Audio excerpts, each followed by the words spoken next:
Welcome! In today's video, we're diving into a quick and efficient way to search for photos on Discord using your Android device.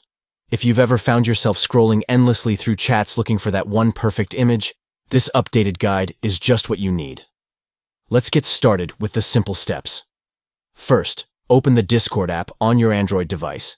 Make sure you're logged in and you're ready to go. Next, look for the search icon, which is represented by a magnifying glass at the bottom of your screen. Tap on that, and you'll open up the search functionality that Discord offers. Finally, once you're in the search menu, select the media icon from the list that appears. This will filter your search to only show images, making it easy to find the photo you're looking for. And that's it. You've successfully searched for a photo on Discord. Whether it's a meme, a screenshot, or a precious memory you want to revisit, these simple steps will help you get there in no time.